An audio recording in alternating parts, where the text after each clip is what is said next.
All right, let's get another schedule in today, y'all. Let's get it in. I want you to welcome y'all.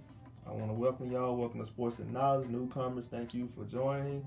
Be sure to hit that subscribe button, smash that like button. I hope everybody's doing well. Today is a good day to talk about some college football again.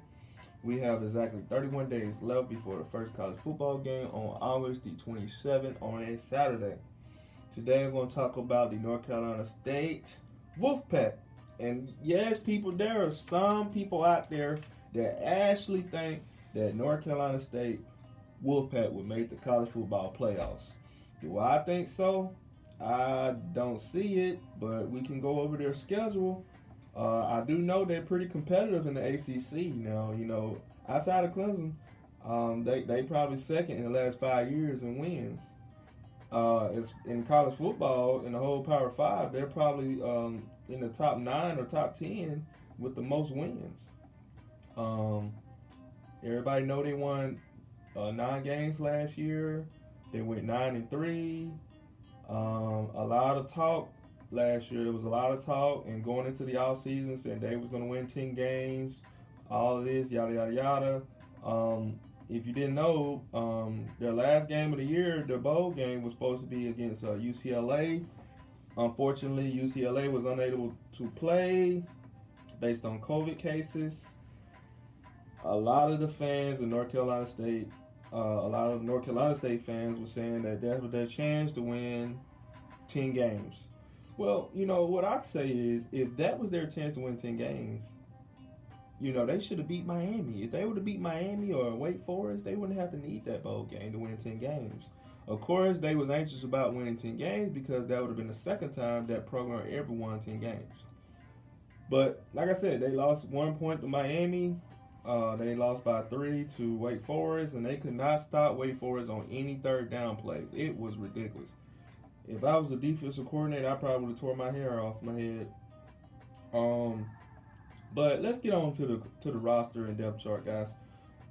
Let's start with the head coach, Dave Doeren. Whatever his name is, but he's the head coach. And this offseason, he has been talking really high of his quarterback.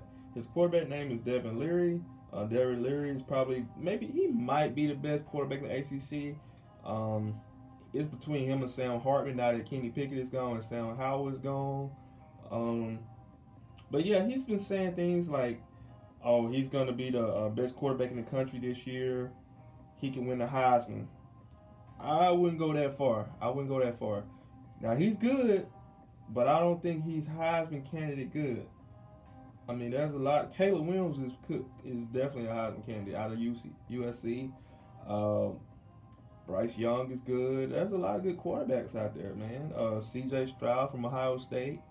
I mean, C.J. Stroud would probably win Heisman this year because I'm telling you, Ohio State, they're going to be really good this year in the Big Ten. They're going to be unstoppable.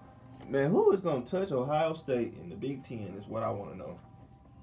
But anyway, he is pretty good. He had 3,400 yards last year. He had 35 touchdowns last year. He had 5 interceptions. He had a 163 QB rating, 65% of his passes.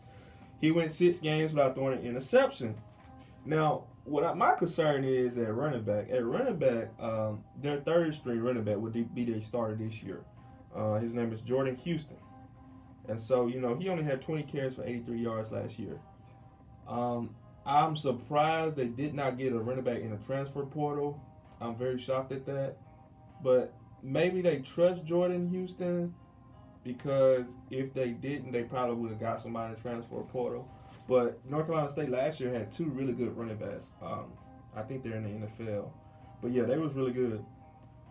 This year they'll probably run a multiple running back system, have different backs out there, get a good looks. And so that will probably be them in the backfield.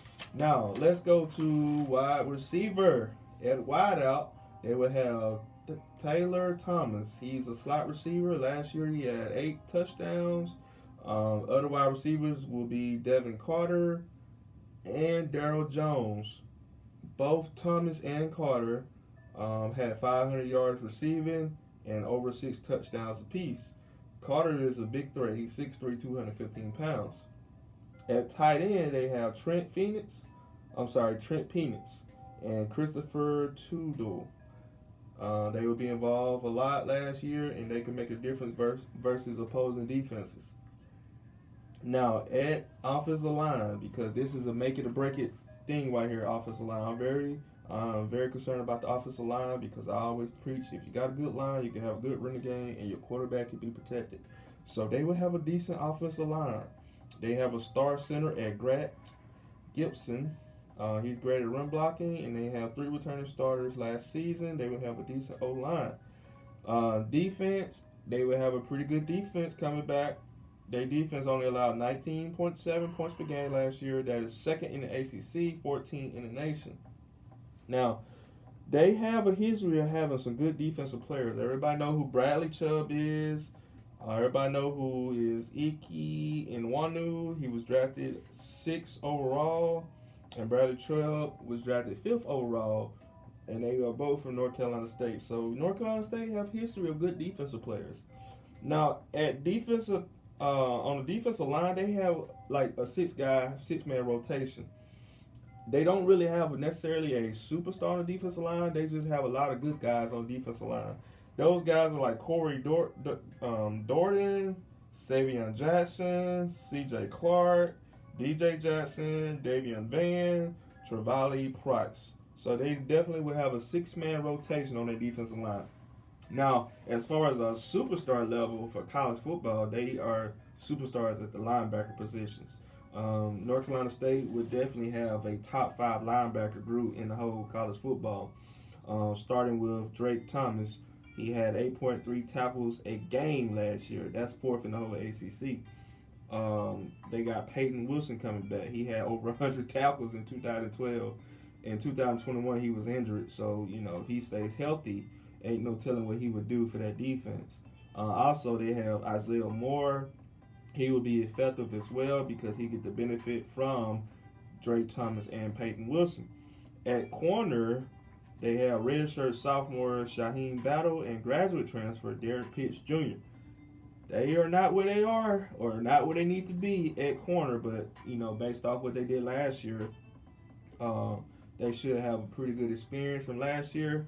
I think they should be a little better, but the secondary is probably a weak point for those guys. At safety now, they have Tanner Ingle. He had 82 tackles last year. He's one of the best safeties in the ACC, maybe top 3 safety. At the other safety, they have Cyrus Fagan, a graduate transfer with benefit for playing aside Tanner. Now, let's get into their schedule.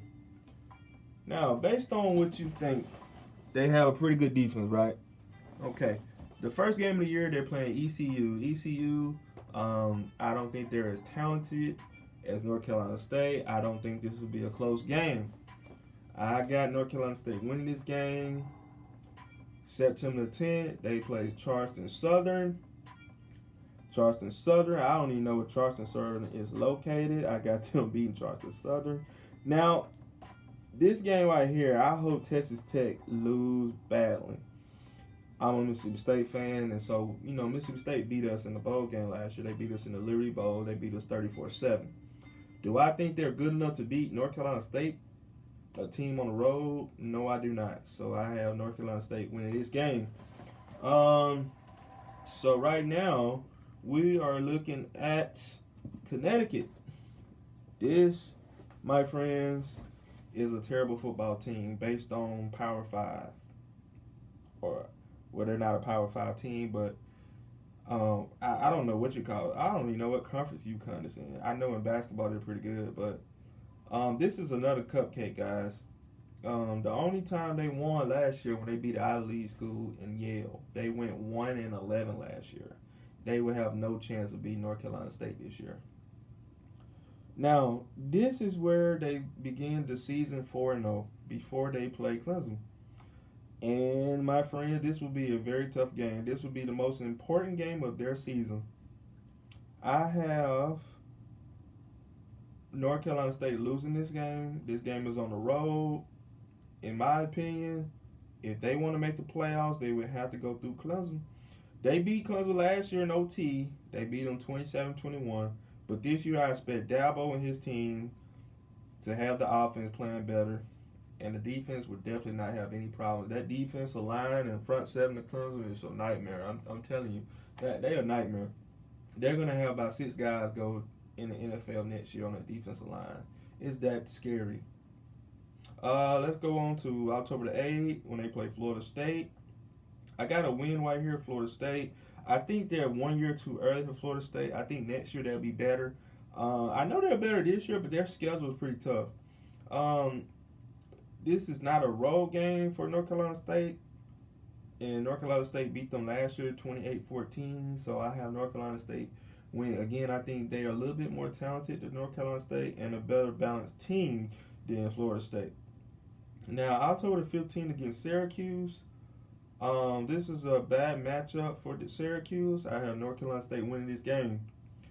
The next game is against Virginia Tech on October 27th. Now, guys, if you didn't know this, Virginia Tech has been beating these guys 5 times in a row. North Carolina State has not beat Virginia Tech since 2004. So, this, my friends, I expect this game to be close because this is I assume this would be a good game. Virginia Tech has a lot of confidence coming in. It was like, I'm pretty sure they're going to be like, oh, they haven't beat us in over 2 decades. Well, almost 2 decades, and I don't expect this game to be a blowout at all, and this game will be on the road. Now, the second game, the second biggest game of the season, in my opinion, is against Wake Forest. Last year, they lost to Wake Forest in a shootout, 45-42. This year, this will be a big game. I picked North Carolina State to win this game. I think their defense will play better. I do think this game will be close. I do think so. So I have North Carolina State beating Wake Forest, and I do know that this will be a good game. Now, November the 12th is against Boston College. I have them beating Boston College. I think they'll beat Boston College pretty easily this year. They beat them last year. Same result this year will happen. Now, I have the question marks next to Louisville and North Carolina. Both of these games are going to be tough because they're both on the road. I have a red highlight for Louisville because that could be a trap game for North Carolina State. But I do pick North Carolina State to win this game. I think North Carolina State will be a more balanced team than Louisville. I think the defense will be able to contain the running game and the running quarterback, Malik Cunningham. North Carolina, this is a rivalry game. This game will be a good game. North Carolina, the thing about North Carolina, they don't have Sam Howell anymore or Tyson Chandler. So I picked North Carolina State to win this game. Now, my prediction for North Carolina State is to go 11-1 this year. However, I can see them going 10-2. Obviously, the Wake Forest game is something to keep your eyes on, guys. Well, there you have it. Let me know what you guys think in the comment section. Was I right? Was I wrong? Just let me know what you guys think. I appreciate everything. I appreciate you guys listening. Be sure to hit that like button and smash that subscribe button. Thank you.